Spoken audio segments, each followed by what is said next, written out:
Okay, most of you know that this is the second of two. Who is not here the first one? Anybody miss? Okay, so I can just say just a couple of things about it. I'm not going to go through the whole first one for those who have seen it before.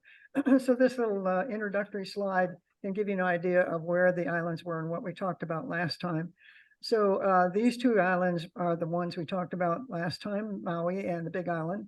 The Big Island being the most recent of these islands that you see here. And actually, you'll see on the slide we saw last time, you'll see a whole string of them up to the northwest, and they're moving at an extremely low pace towards Japan and also sinking. So these are the ones that are above water that are occupied, with the newest one being the Big Island. And in fact, with Kilauea erupting recently, another island is forming right in here. And some of these bays have been filled in, adding new land to Hawaii. So it's a work in progress, if you want to call it that. So this is the island of Oahu. We're going to do the next two moving north, Oahu being the capital in Honolulu. And I have got a bad allergy problem, so I may have to stop for some water once in a while. And my first trip to Oahu was with Teresa Wilkin, who some of you know, and my second trip with my son. She was my guide the first time, and having lived in Honolulu for 10 years, she was very familiar with Hawaii, and particularly Honolulu. And she still had a condo there that she was getting ready to sell. So she had been in it for quite a while, then rented it while she lived other places.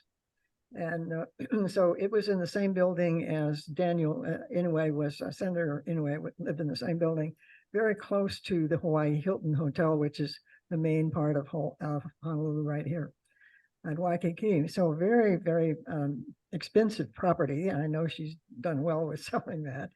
But being in the city with her was fun because I think it's always fun, as we know with friendship for us, being with someone who lives there. And she certainly knows the city, and she's never had a car in Honolulu. So if you've never been there, don't even think about renting a car, because you can get along without one perfectly well. And I'll tell you what she did to do that. And when in the rare occasion she needed a car, she'd borrow one from someone. So we'll get started with what Oahu looks like. As I've said, the main part of the island is the Waikiki area down here and the downtown area. And as you see on the left, the Pearl Harbor. So we'll look from there. Here's what it looks like coming into the island by air. Of course, that is the only way you can get there unless you have your own boat.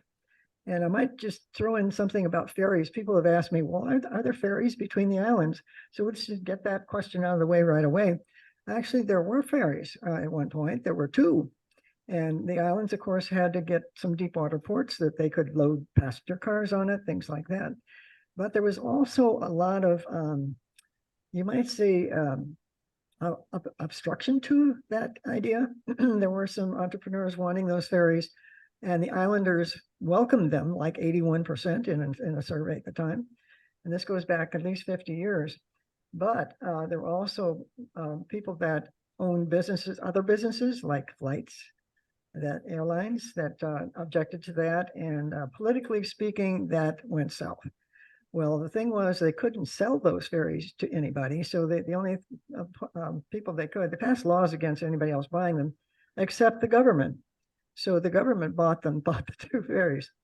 So right now we're really talking about only air, unless you have your own boat, with the exception of Maui. There are a couple of islands very close that do have ferries, but by and large, you have to get around by air. Is that yours? I just realized I didn't turn mine off, so I may be the bad one. So coming into Hawaii, you can see the beach area along here.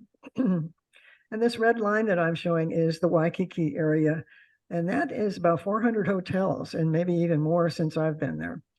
The two times I went was in 2011, early on, before our 2011, and also in 2015, I believe. So there are hotels all along this strip here. This would be the beach, and the Hawaiian Hilton being down on this end, and where Teresa lived, back right over here. And lots of malls, things like that. Beautiful beaches. If you see this little breakwater along there, this is meant to make it safe for the children to swim in. They call it Baby Beach. And a lot of the islands have a baby beach, and they do that particularly for the toddler types. And you see the big pink one down here, the Royal Hawaiian was one of the very first ones to welcome tourists to this island. And at what I call the east end of it is a surfer statue of Waikiki, complete with their leis. The first time visitors to Hawaii are presented with a lei, theoretically. And if you have a friend, they're in charge of that. But once you've gone more than once, you got to get your own. And Duke Pa'o, now I'm bad with the language. You'll have to excuse me on that. Pauahu Kahanamoku was one of 5 brothers, and he was really well known for a lot of reasons. So the statue of him is kind of at the end. You see the big surfboard behind him and lots of decorations. So I would just want to blow this up a little bit so you can see about it. Whoops, maybe I'm not going to do that, huh?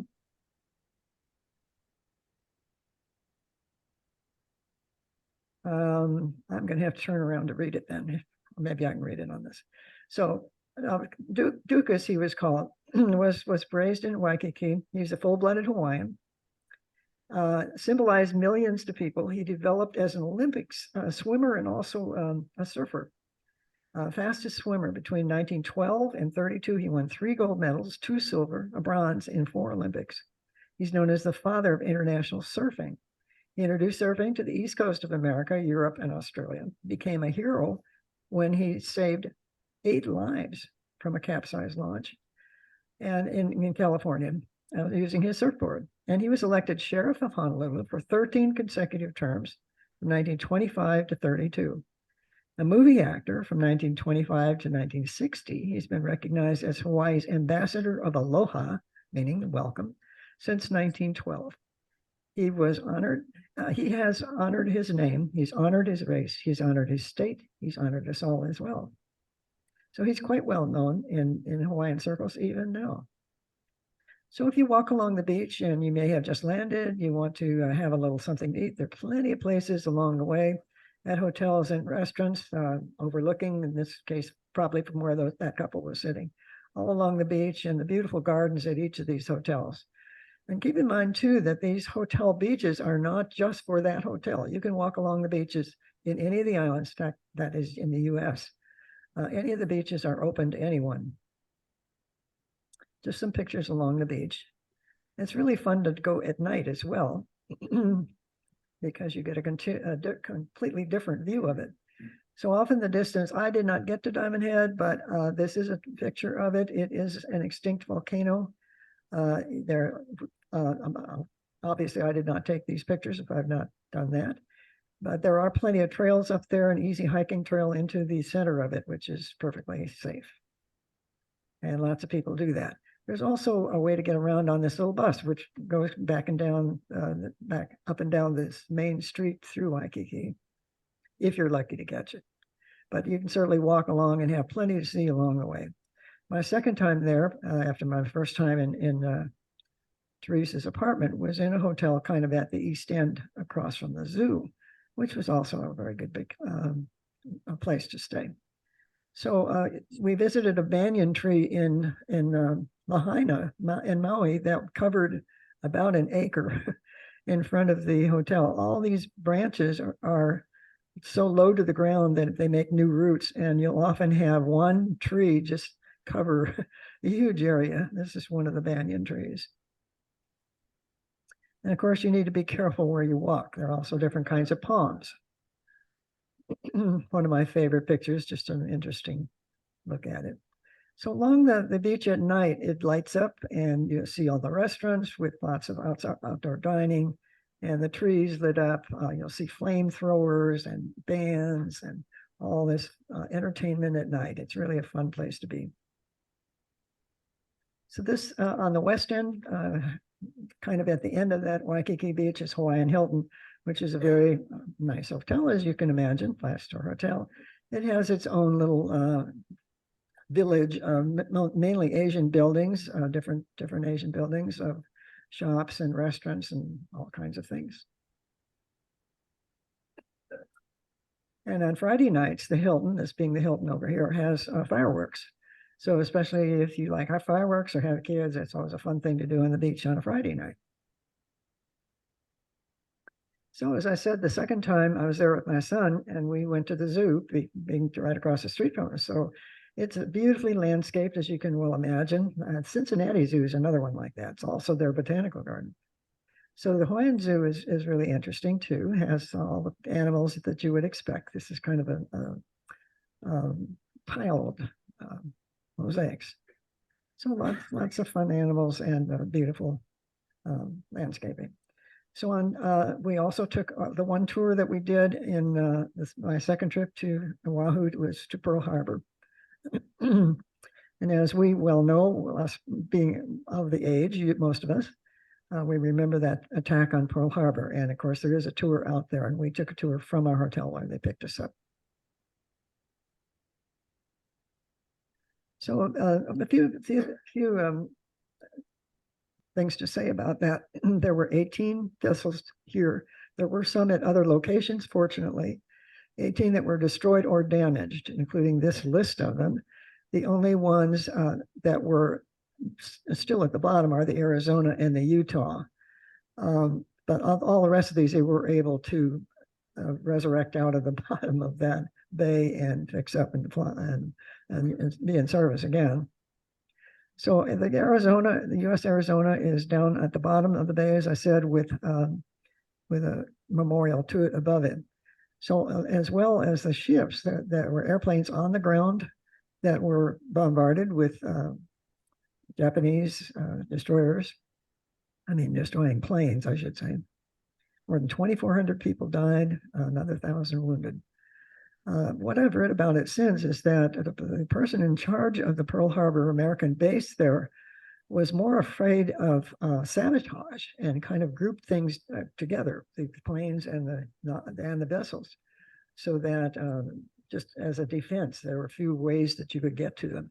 And in doing so, it made it really easier for the Japanese to hit more of our planes. So it kind of backfired on it. So this is the memorial to the Arizona, and the ship is directly below that. You go down into an elevator and you can see part of it. And this list of the soldiers that are now, or sailors, I should say, that were on this Arizona are still there, buried at sea. Also docked there while we were there is an active ship, the battleship Missouri, and we were able to go on board that. And that is famous also because it was the ship on which the Japanese surrendered for World War II. You see the picture of General Douglas MacArthur, who signed it for the Allied.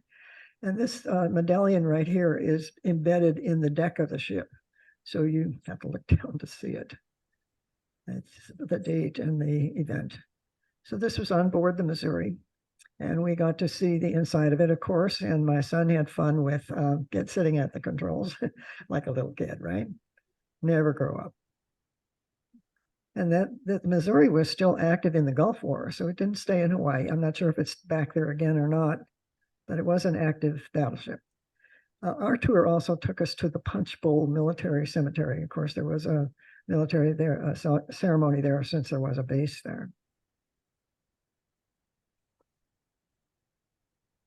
Now we're going to look at a little bit of downtown Honolulu, which is not the same as Waikiki. This would be like downtown Dallas kind of thing, where businesses are, just some of the high rises.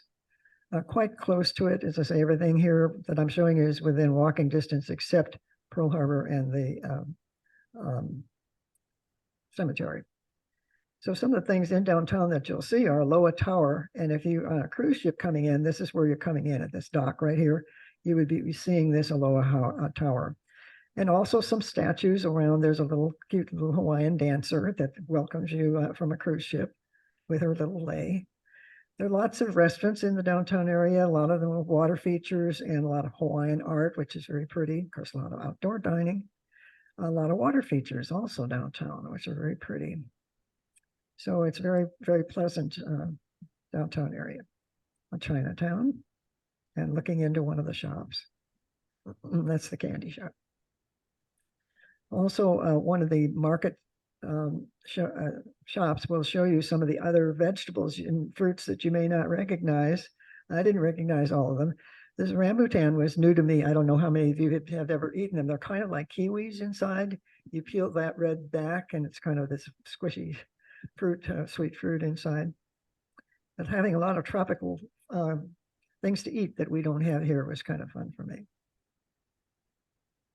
I enjoyed seeing the bike rack that looked like a bike. You remember too that the sailors used to come in here. Hawaii was a whaling state, both in Lahaina and certainly in Honolulu. And you see some of the Uncle Smitty's would the little stringy things going down the door where the sailors would come, the little girl with her ukulele. The University of Hawaii, Pacific University Hawaii is here in the downtown area. And this is a historical district, again, just like a block away.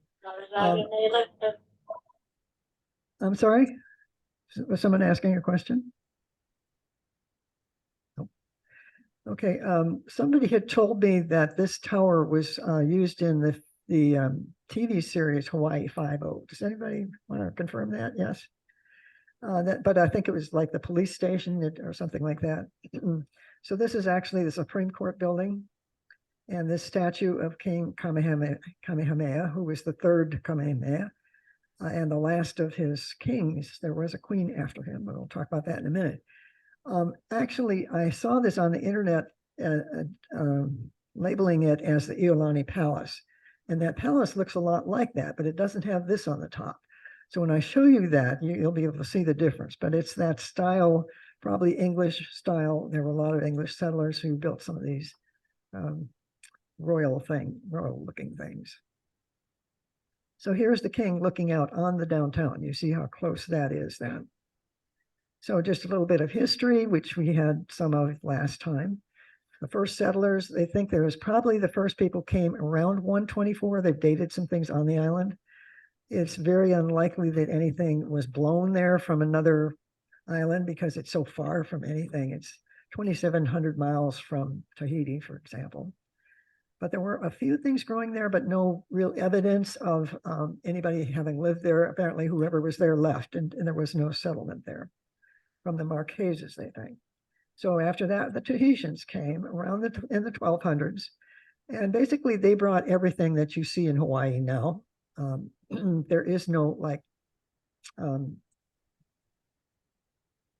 growing stuff, any kind of trees, flowers that are native to the islands. Everything was brought there from somewhere.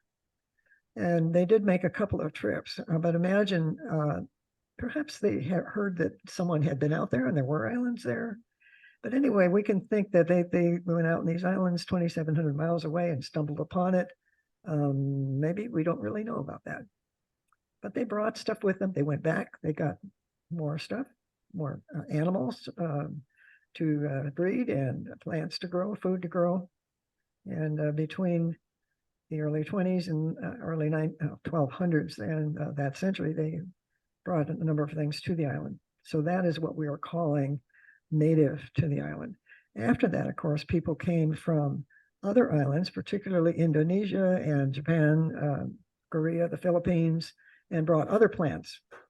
But the ones we are calling native are the ones from the Tahitians in the 1200s. But so then these islands, after they came, were isolated for another 500 years. The British explorer we saw last time, James Cook, arrived in 1778 on the Big Island. And at first he was well received. I'll repeat that little story from last time. At first he was well received. He went on, as you noted, to go to Australia and New Zealand and mapped a lot of the South Pacific. But they thought he was a god because he came in these two huge ships, very unlike anything they had ever seen. And so they gave him food and all that kind of thing. They left some pigs and some chickens there for when they came back. They were new.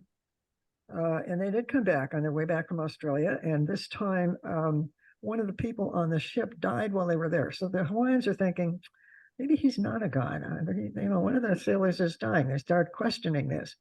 Well, then James Cook kind of outstayed his welcome. He had a broken mast on his ship, and he ordered them to fix it, and got some wood for them, and this kind of stuff. And then they stole one of his lifeboats, and then things went south from there. And anyway, they ended up killing him. Now, on our book club just recently, we learned, we read the book, or some of us read the book, Roughing It by Mark Twain. And I didn't know that Mark Twain had also gone to the Hawaiian Islands, all these same names that we still have. but he gave a lot more detail about the demise of James Cook. And our little slide from last time said he is buried in a church in Hano. I'm sorry, what am I saying? Kona, in Kona. Well, because it was in a little cove just near there where that ship arrived and departed pretty quickly. But actually, he isn't totally buried in the church in Kona. Parts of him are buried in the church of Kona. And I won't go into Mark Twain's description of that, but if you want to, that's where you can read it. It's toward the end of the book. So he didn't have a very good experience with the Hawaiians. So the kings each there was a different king on each of the islands for a long time. And in the 1700s, King Kamehameha made the first one, united all the islands, and then made Honolulu his capital and made it a dynasty over Hawaii. And you see next to it one of these historical markers that you see all over the island. If there's some history connected with it, you'll see one of those. So as I say, he was not the last one. He was there were three altogether. And this is the one who was outside of the one that looked like the Hawaii 5-0 that's actually the Supreme Court. So he united all the islands and formed the Kingdom of Hawaii. Now, this is the Iolani Palace. You see the similarity, the one and the other one, but no big clock up there. This is a little clock. So the Iolani Palace is modest as palaces would go if you've been in any of the European palaces, but it was not bad considering. Again, they won't let you take pictures inside. These are pulled off the internet. They're not bad. So there were the three kings and a queen. They really had a pretty good one, like the Vanderbilts did in Asheville. They had the best of everything: first lights, indoor plumbing, telephone. What was not to like? So this is from the back of it, and you see this big thing on the back of it, kind of a badge. I'll blow it up a little bit. The I don't know what do you call those? Help me out. Coat of arms. Coat of arms. There you go. That'd work. It's just kind of a picture of all the things, but yeah, kind of a coat of arms. So the monarchy was overthrown in 1893 by Americans who persuaded the government to annex it. Now, this again is something that I had always been told and found in my research, and since then I've gotten another picture of that. As I say, the last queen was this lady right here, Queen Liliuokalani. And apparently she was not the best of queens, and she was a tyrant pretty much.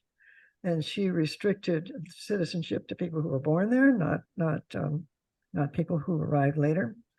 And she had a lot of falling out with people as being really hard, and they didn't like her. She was not popular at all. And before when the last King Kamehameha was around, he requested that the United States take the islands as a protectorate, and they pretty much blew him off. They didn't want to do that until much later on, and they did decide to take it, especially when she was not very popular. So that's when that happened. So eventually, I guess it was the Congress, Senate, whatever Senate, they did have a Senate and House, just like we have in our national political system. And actually, they did want to be part of the United States. I think the vote was something like 94-1 or something like that.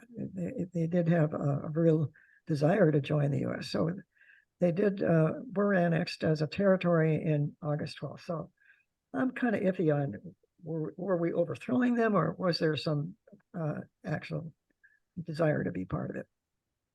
So in 1959, Hawaii became a state. Right across from that statue of King Kamehameha looking out towards downtown is the state capitol. Next to it, the palace. And this is an interesting building. It's not domed like a lot of our buildings at state capitals are. But right through the middle of it, between these two houses of parliament, you might say, that House and Senate, it's a walkthrough. And you can walk through this area and look down and see the House and the Senate on either side, and you can watch the proceedings. So this is looking down through that window when the Senate was in session. So you can always keep in mind what your politicians are doing. So from that walkthrough is a statue of Father Damien, who's looking out at the mountains. Of course, everything is mountains away from the shore. And Father Damien was the priest who was the priest to the lepers on Molokai. If you're Catholic, you've heard of Father Damien. If you haven't, maybe you've heard of him anyway. It's an interesting statue, kind of like the one of Martin Luther King in Washington, D.C. Mall. He was a Belgian priest, and he worked with the lepers for a long time until he did get it himself and died of leprosy on Molokai. So here's another one of these historical sites in this church where the Hawaiian Islands became a state. So it says you're standing on the grounds of the historic Kauai Church, considered the mother church of Hawaii, the Westminster Abbey. And it tells you a lot of history from this happened in this church. The kings and queens worshipped here. Statehood was marked by ceremonies here in '59. This is what it looks like inside, very plain. This is the Hawaiian flag. You notice the British and American influences in the state flag. At the back of the church is this picture of Bernice Pauahi Bishop. And Pauahi was one of the Hawaiian royal family. I'm not sure exactly how she was related to everyone, but she did have some history there with the Hawaiians. She married someone who was not Hawaiian, named Bishop. Excuse me just a second.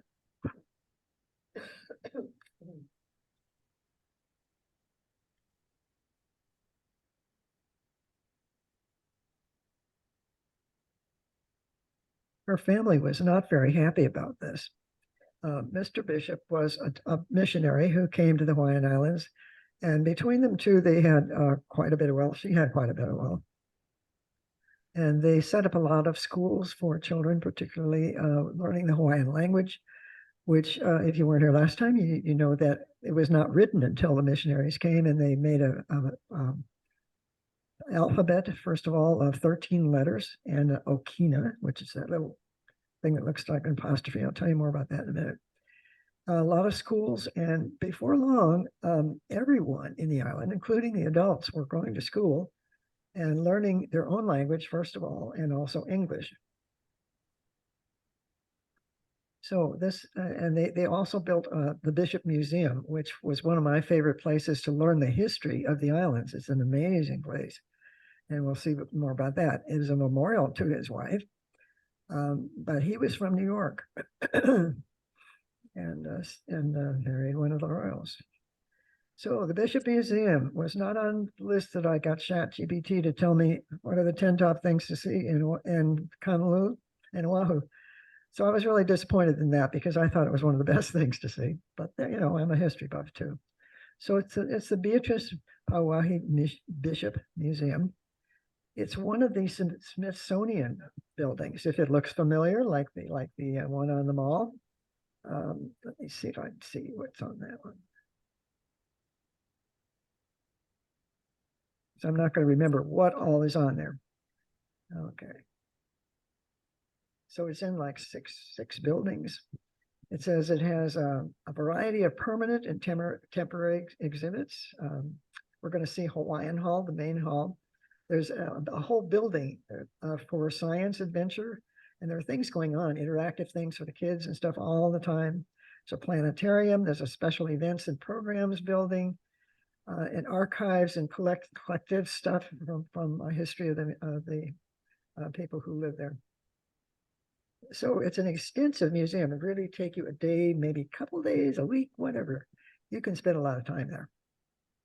And this is that main hall that I mentioned, one of the whales. And of course, Hawaii is known for whaling. And if you want to go see the whales, the time to go is between December and February. These whales are known, each one. They come to have their babies in the warm water, such as it is around the Hawaiian Islands. And people gawk out don't go to work until they're late, gawking at the whales going by. They're the same whales that come up the California coast through the Vancouver and San Juan Islands up all the way up to Alaska and return. They make that round trip every year. Below them is called a hale. If you see the hale in front of anything, it means house. Maybe house of one of the gods, maybe a house of whatever. And we'll see another one of that. So they mainly lived outside. These thatched houses were just for sleeping. Of course, a lot of Hawaiian artwork all over. Rather fancy. Some of the work, Hawaiian art is really beautiful. Some of the Polynesian boats. You just can't imagine making that long distance over Hawaiian or the Pacific Ocean high waves. How did they even survive this? They would go in groups, of course. So some of the birds, there are lots of birds and flowers that are native to Hawaii that we don't see on other islands or other places. Some of the kinds of crafts they have, making things out of tree bark and different kinds of wood. The koa wood grows there. We've seen that in New Zealand, this very, very hard wood, kind of honey-colored. This is what would be one of the ku. Ku is one of the gods. There are four main gods. The ku is one, known as the protector. This just amazes me. This is something that only the king could wear. This is canary feathers, and then different kinds of other feathers. So they were the only ones allowed to wear anything made of canary feathers, the kings. Can you just imagine how many canaries it would take? Sashes and capes, basically. So this is a hale pili, which is a sleeping house with a thatched roof, some old photographs, a grass house. This one was rethatched. Of course, that thatch doesn't last forever. And outside, this is Teresa with some bark cloth. So they could peel the bark off and then decorate it with different kinds of dyes from vegetable dyes. This is one of the little flowers from the tree. So this is one of the things that was going on when we were in the museum. We heard some storytelling, and this man also was a musician and played some songs.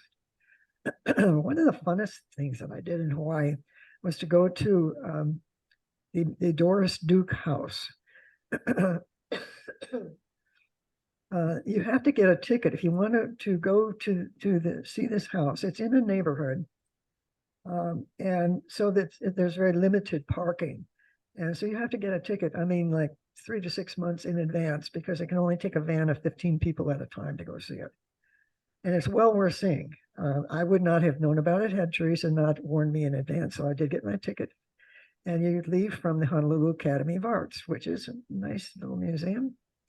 It's got all kinds of stuff from the Pacific, and not just the Hawaiian Islands, but all through the Southeast Asia islands and places. So the Doris Duke House, built in 1930, she called it Shangri-La. Look at the beautiful door. And she was a collector of Islamic art. She married and took a round the world 1-year trip, collecting Islamic art as she went. And this is a picture of her, known as the richest girl in the world. She had an unlimited budget. So her husband, James Cromwell, came with her, and they landed in Hawaii in 1935. And she decided, well, first of all, her husband's mother had a place in Palm Springs in California and wanted her to build on the lot next to her, excuse me. But she just fell in love with Hawaii, and she never did go back and live next door to her mother-in-law. In fact, it took her so long to build this house, about 5 years, I think, that her husband finally said, no, I'm out of here. So she ended up in Hawaii and lost the husband. Never married again. So it's on 4.5 acres or 4.1 acres right next to Diamond Head, which we saw right on the beach. 14,000 square foot house. Took 250 workers 5 years to build. And the thing is, it was all from these places that she had bought whole rooms full of stuff, ceilings and fans and statuary and rugs, just amazing place. So we could take pictures outside. This is one little corner of it, but outside. So every picture I have is from the internet that pictures I could not take inside. So looking at some of the gardens she had, they didn't like company very much, so she built a guest house for one couple, one room. And the rest of it was hers. So this is her little guest house, had its own swimming pool, kitchen, everything. So these are some of the rooms that are in the Doris Duke house. This living room is 1,000 square feet, right off of that, one room. But you see all the beautiful statuary, cushions, screens, windows, just all look the ceiling up here. All this beautiful stuff everywhere you look, just a knockout house. So if you're interested in that kind of stuff or architecture, be sure to get your tickets well in advance so that you won't be left behind. The courtyard, lit at night, of course.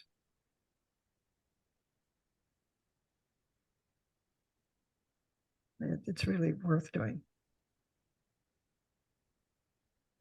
So we wanted to do more than stay in Honolulu, so we ride the local bus. As I say, Teresa did not have a car. So at that time, as a senior, you could get an all-day pass on the bus for $2. And we took this route out of Hawaii and up here and did this whole route all the way around for $2. And of course, we got off at some place. These arrows show you where we got off at Waimea Bay. We did not get off here, though. This North Shore is known as the best surfing and probably in the world, one of the best surfing places. The Hawaiian Cultural Center is here too. We didn't get off here for a good reason, because we'd been seeing everything on the other islands, the native stuff in the museums, on the beaches that you would see here as a tourist place. So we've been seeing kind of like the real thing. So we didn't stop there, but if all you could do was the Hawaiian Culture or the Polynesian Culture Center, that's where it is. We also didn't get to see one that I would have liked to see, which is a Buddhist temple that's right in here, because the bus really didn't go close enough for us to do that. But a lot of you I know have been to those places who have been to Hawaii. One of the really fun beaches is back down along here. And of course, Diamond Head and coming back. So it was, a cheap way to travel. We can do that. So our first stop was in, there's a lot of tours that, that are agricultural tours along here if you're interested in what was first pineapple fields. And they did grow pineapple. There's macadamia nuts and the Kona coffee on Oahu, not on Oahu, on Maui. But they do have some agriculture. Most of the land, of course, is very mountainous, and it's gotten too expensive to use for agriculture. So we stopped off at Waimea Valley, and they left us off at the road. We had this walk in through the royal palms in about a block or so. These are monkey pod trees. I don't know why I left the pod off that. These strange, strangely twisted trees. Lots of peacocks, all kinds of flowers. These are crotons that we grow about so high. All kinds of flowers. And they have lots of places, the native chickens being everywhere. Everywhere, the native chickens, the ones that were left there by Captain Cook. And they have some of the Hawaiian settlement type houses, the hales. And this would be an animal pen. I can't imagine an animal staying in that pen. I can't imagine that at all. But it was just this huge forest like you see all over, very, very dense, waterfalls always. And then they did have some docents along the way. This lady was showing her a little children's game, like these little paddle ball things. You've seen those, where they bounce a ball. And then here she is with her nose flute. So in case you're interested, this is where you go for the nose flute lessons. And actually, Teresa did try that. She did pretty well. So being a cautious shopper, she goes to the Honolulu market on Saturdays, also on the bus. And everyone riding that bus, particularly bus route, is there with their bags or their shopping bags. And she's looking through to find the fresh fruit and vegetables. This happens every Saturday. And it's not only the fresh fruit and vegetables, but they also have people making stuff. And you see some of the things you can buy, like fast food. And you take it home and you have a lot of prepared food for the week. You don't have to cook every night. So it was really interesting to see all this food. I had no idea what a lot of it was, but it's interesting. She had one event to go to that she did need a car and borrowed one. And it was to I think it was some association that she was involved in at this Ohio resort. And while she was doing that, it was a dinner and presentation of some kind. So I wandered around taking pictures. As you can see, it's getting fairly dark. Hawaii, of course, has a lot of weddings. There a wedding place you could do. Several different ponds. They had one that had porpoises in it. Kind of an older building, it wasn't one of the fancy ones that you see now. So we're leaving Oahu at this point now. We're going to go to our next destination, which would be Kauai. And Kauai was the last one I visited in 2018.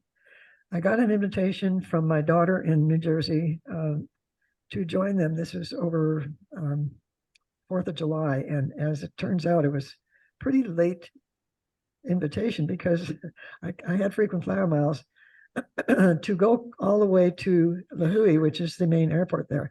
You can fly nonstop from Dallas to any of these major islands, these 4 islands that I've been talking about.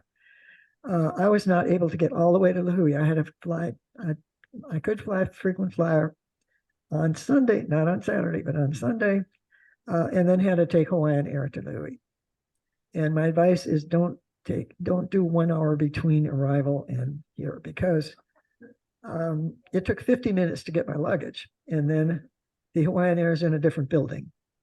So I took off down the road, and I was coming in with this line of people at the gate boarding, and someone beautifully took me by the arm, and we went straight through, and I got on the plane, and they closed the door, and we left. So she grabbed me and she says, your luggage will be on the next flight, which is every hour on the hour. So it's just like taking the bus. So we went to a couple of places. We stayed up here on this bay right on that cliffside at Princeville, which there's a beautiful 5-star hotel right there. And we visited a couple of places, Waimea Canyon, which we'll see. And then we did book a tour on a ship for a dinner cruise along this Nepali coast. One of the drawbacks of Kauai, as beautiful as it is that there's one road around the island, pretty much just like one lane each way. Of course, there are rivers running through, and they're always fixing bridges, and you stop for one bunch of cars to go, and then the other bunch go. It's a slow way around the island. So if you're in Princeville and you're planning to do a Nepali coast, you need to leave yourself a lot of time, because you never know how the traffic's going to be. And our last stop was down on the beach. There it is. Okay, this movie, I mean, if you've ever seen the movie, The Descendants, you have seen this big sculpture right into where these condos are and the Princeville Hotel is. And I was amazed to see it after I'd been there. I thought, oh, I've been there. So this is right at this edge of the cliff looking. We were on a downstairs condo. Though everything is mostly open air, there are screen doors and there are fans. There are no ACs. Because if you wake up in the morning, you're going to have company, and you better have your screen door closed. So just right at the bottom of this cliff is a nice little place for snorkeling and swimming, because your nene friends are at the door. They would have come in. This is the only place we saw them. They're the state bird. They're all banded. They know who they are, little couple. They're really a handsome goose. But yes, they were at our door every morning. And if you're out in the parking lot, the island would look something like this. We have our little afternoon showers, of course. Maybe not where you are, but somewhere. These are 2 of my grandchildren. He is now 6'2".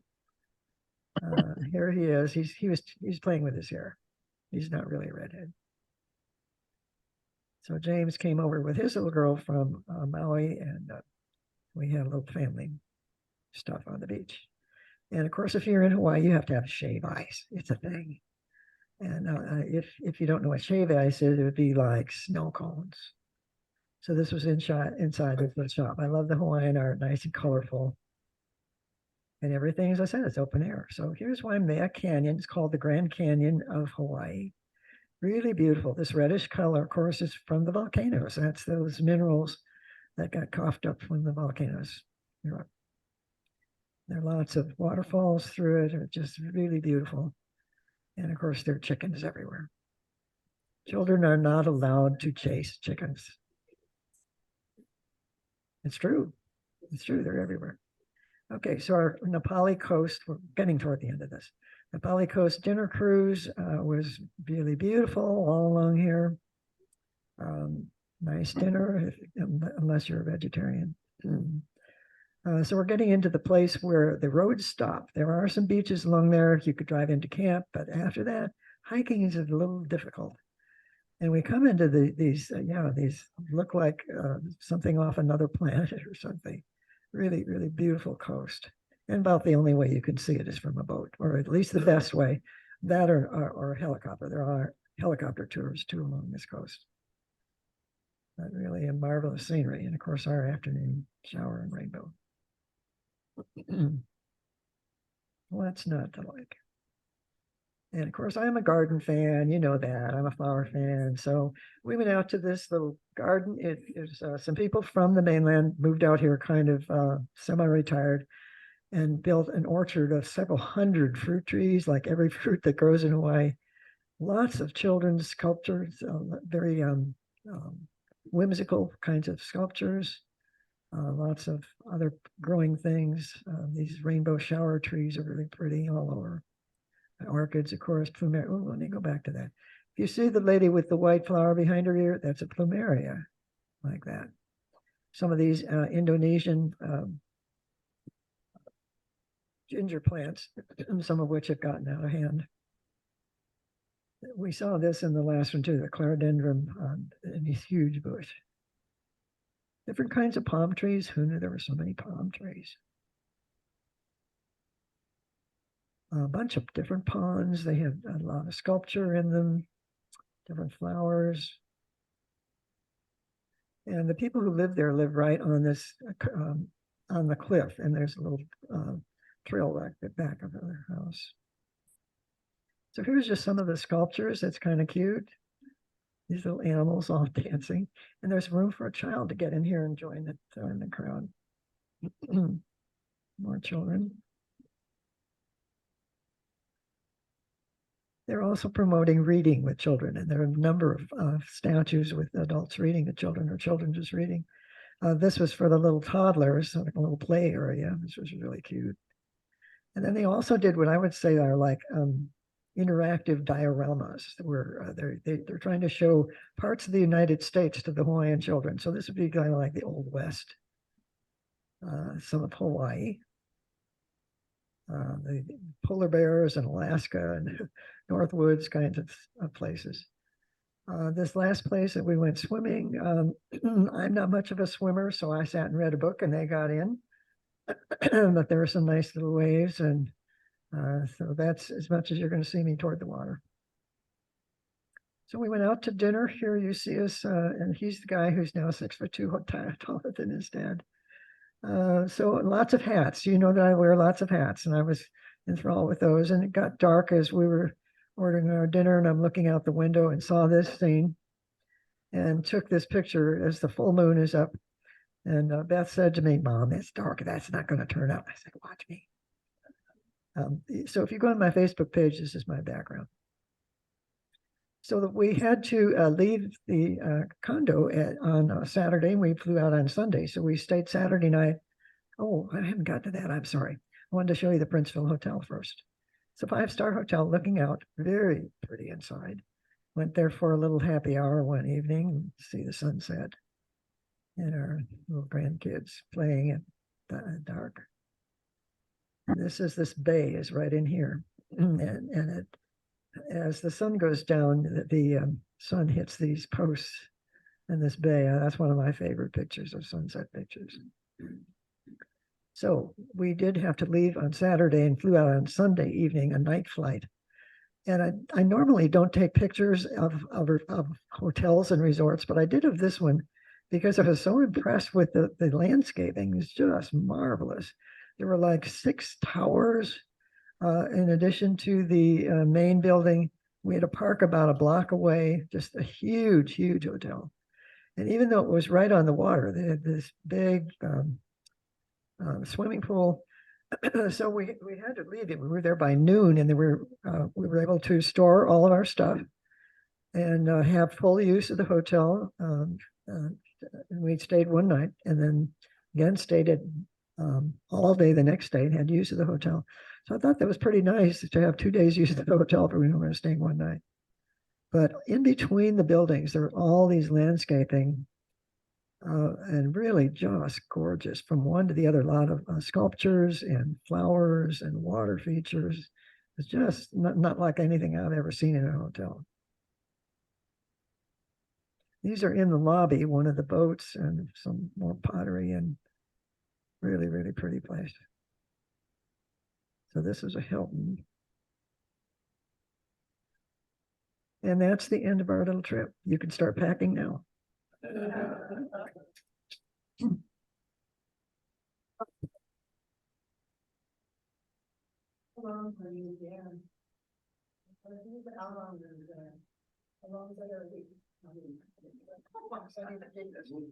Yeah,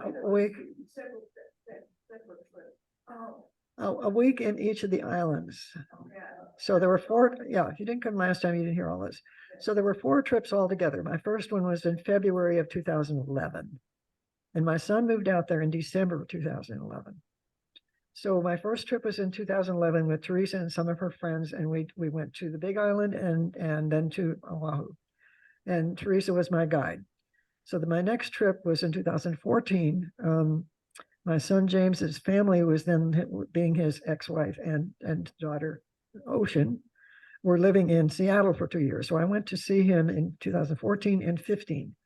So he'd not been off. He'd been there 3 years and had not been off of Maui.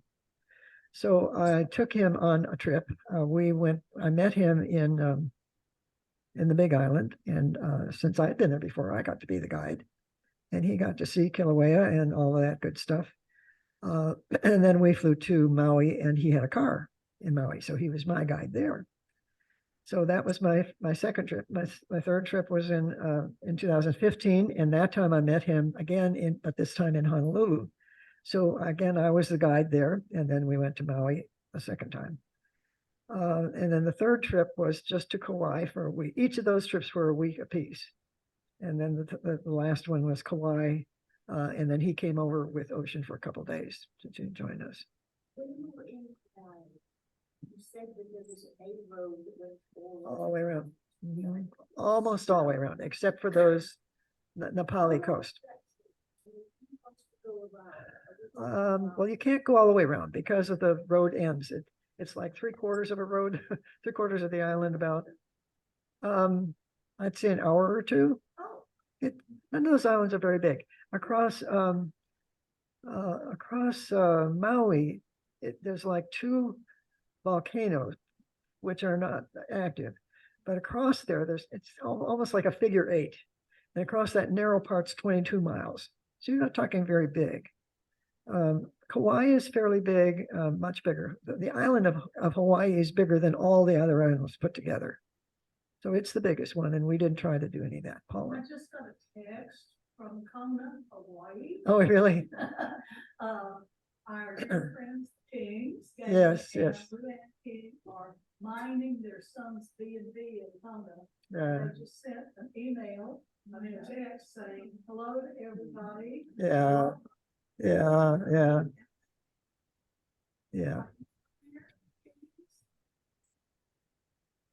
They were. Oh, that's good.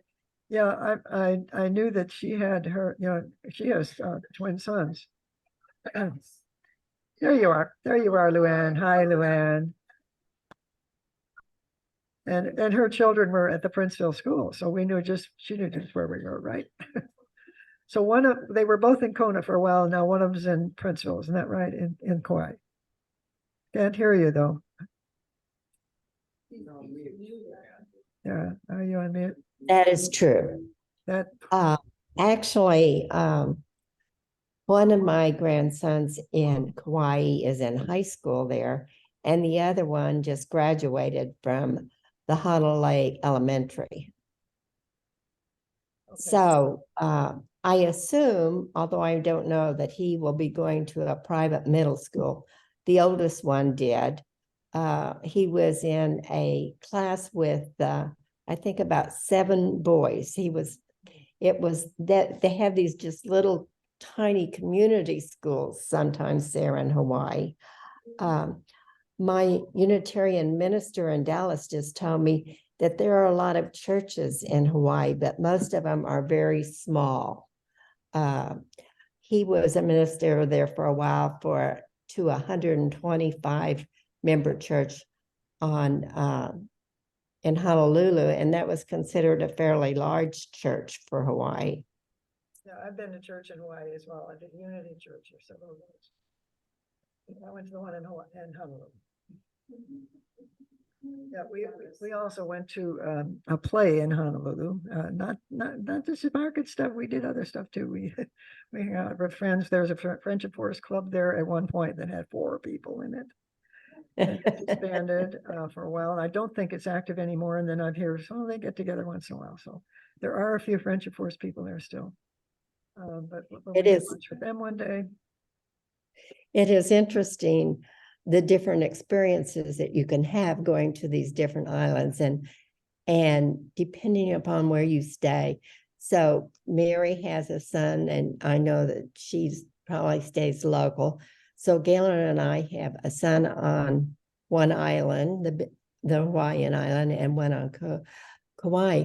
But right now we're here in Kona, and our son hadn't been off island. So this is a big deal. You know, you're out there in the middle of the ocean and you don't easily go places. Right. So it's been a long time, I don't know how long, since he's been able to go someplace because he has an Airbnb. And so Galen and I are here in Kona while he goes to Australia and the Philippines. And it's been interesting because I've been learning. I think I'm getting pretty high up on the learning curve as to how to run an Airbnb. But it's a whole different kind of experience. And it's fun. I mean, we do everything from accepting reservations to managing. We don't do any cleaning. We have a cleaner. But I send almost daily Airbnb messages and do scheduling back and forth. And the biggest thing for me recently has been taking all the trash to the dump, which they call the transit station. Transfer station. So, you know, how many people go to Hawaii and Trash. load up all the trash and go to the I'll just call it the dump, but it's kind of an experience, just kind of an offhand experience to do. You meet interesting people at the dump, to be very honest. And I don't know if you talked about it, but Costco is such a big part of the Hawaiian culture over here. Oh, yes. So every big island has a Costco. So if you come to Hawaii, you need to have a Costco cart.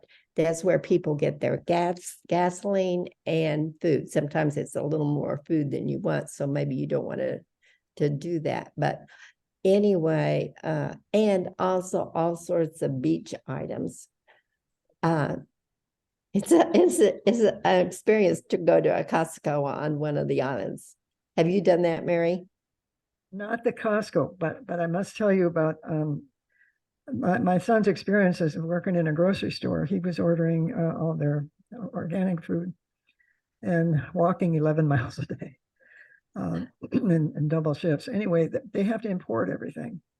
You know, they grow some things, but most of it is twice as much money as we burn. Oh, yeah, we pay it's for a things. shock. And I read someplace just this week about somebody ordering a part that was somewhere from Amazon. It was $45 and the shipping was $95. So just, if that's what you're Yeah. dealing with on a day-to-day basis, that's not fun. Yeah.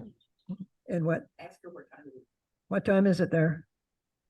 Oh, just a It's second. about 10 o'clock. 4 hours and it's 6 hours. I'm Yeah. sorry, 6 hours. It's 10:30. 10:36 to be totally You say exact. 10:30? Yes, 10:36 it's morning time. this morning. It's morning time. Yeah, we're So, no, this morning. They're way behind us, 6 hours behind us. so the only other thing I might add, since Mary isn't a swimmer and I am, I do a lot of snorkeling. And the Big Island has a couple of really cool places to snorkel if you like. And yesterday I swam with the yellow tang. Dang. I was completely immersed in a school of yellow tang, maybe 150 fish. And there were some other little fish too. I think they call them the prison fish or the convict fish. They have stripes up and down. The tide was really low, and it was truly the first time I had ever seen. I've got to figure this out. It looked like spider webs on the coral in many places. I'm sure it was there to trap some kind of food. But it was a little harder to get out into the bay because you had to go over all this coral at the beach. But once you got out, it was pretty shallow and it was like you could see a lot of things, angelfish and all sorts of stuff. So for snorkelers, there's some really nice experiences. I wanted to do one more thing, and we're going to be kicked out of here in a few minutes, but I came across a beautiful song sung by Hawaiian singers. And if you can stand to sit for another about 5 minutes, 4 minutes, I'd like you to hear it because I was really impressed with it. I thought it was so beautiful that I made a point to look up what the lyrics were for it. And that was another aha. So I'm not really good at this Hawaiian language thing. But it's called Ku Ha Aheo E Ku'u Hawaii. Okay, that is the first line of the chorus of it, and I'm not going to read it in Hawaiian. But what the translation was, this is the chorus. It's "Stand Tall, My Hawaii." What it is a protest song, and the Mauna Kea and Mauna Loa in Big Island have observatories on them. The one on Mauna Loa is for measuring the atmosphere and how much carbon dioxide is in it and those kinds of noxious gases. And it's measuring that. The ones on Mauna Kea, there are 6 of them that are where we're getting these pictures of the Webb observatory or the Webb pictures. So they're measuring or they're looking at the stars. Well, there was a 7th observatory that was scheduled to be put up there. And there was a big protest a couple of years ago about the Native Hawaiians were saying, look, you got enough observatories. We don't need any more. We don't want any more. So this song is about this. And if you'll bear with me of the words to it. So this is the chorus. It says, the name of Stand Tall, My Hawaii. It's band of warriors of my land. The new dawn of our people in Hawaii is upon us. For my nation, I give my all so that our legacy lives on. So you hear that first, and then the first verse is it. The sea is this, the sea of Hawaii surges in turmoil. The earth of Haumea rumbles and shakes. The highest heavens shudder up above. Alas, woeful indeed are the heartless foreigners. Then the second verse, where are you, soldiers of Kauai? Among you, those of Maui and Oahu, unite, join together with those of Kauai, marching alongside the descendants of Nihau. Move forward, young ones, and drink of the bitter waters, the fearless, steadfast, for there is no turning back. Let's press onward straight on the path of victory. Alas, woeful are the heartless foreigners. Be honored always, O beloved descendants of the land. Let us wear the honored aliyah of our beloved land. paddle on in our pursuit of civil justice until our dignity and independence is restored. I guess that's the end of it. Okay, so the people who are doing it, Edward, can we get on that YouTube? I'll get on the way.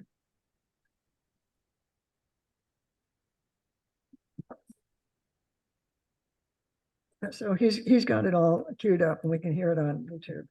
The people who are singing it are Native Hawaiians who are obviously into this protest part. But I think you'll agree with me that it's beautiful singing and it gives you an idea of the kind of music the Hawaiian music is. It's really lovely.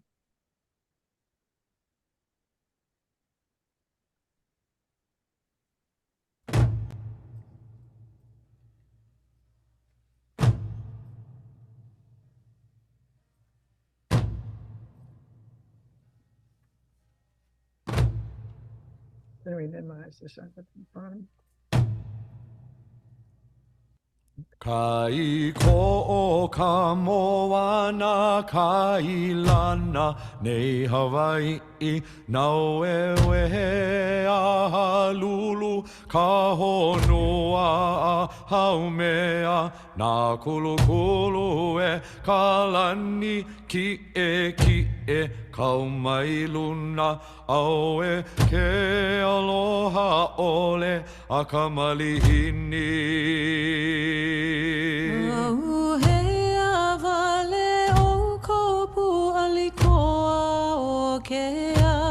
Me ko kamalala walula me ka kuhi hewa. Alu mai pu alu mai me ko mano ka lani po.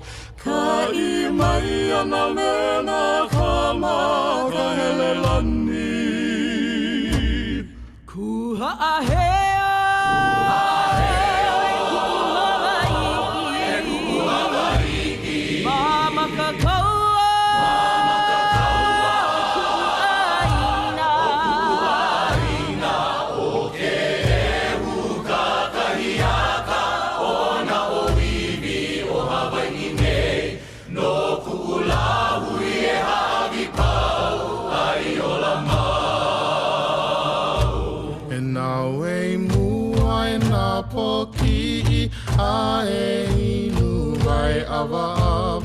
He viva ole a hoku pa'a a o he hope hoi mai ai. Ana I wale no ka kou kau ko e mau I ke ala au e ke aloha ole a ka malihini.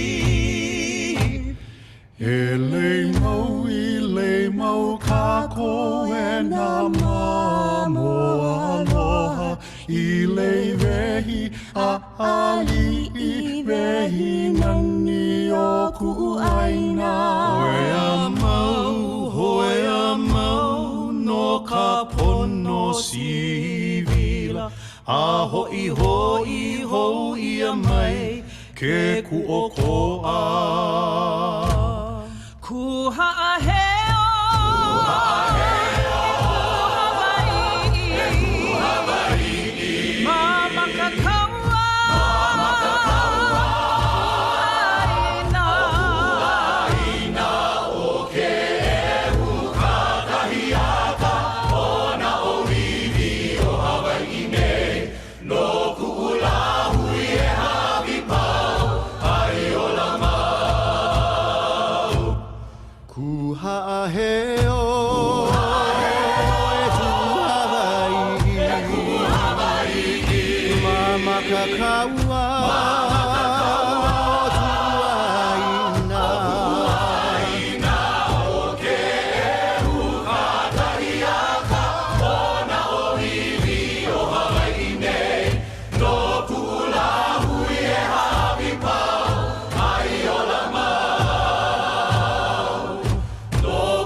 Ku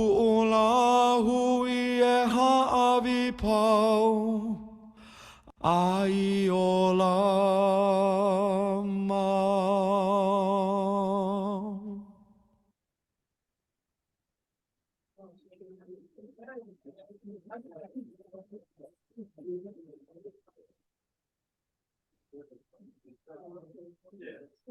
I think it's a matter of thinking about that, but, yeah.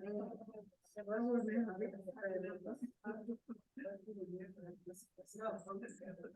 See you at the valley. Bye.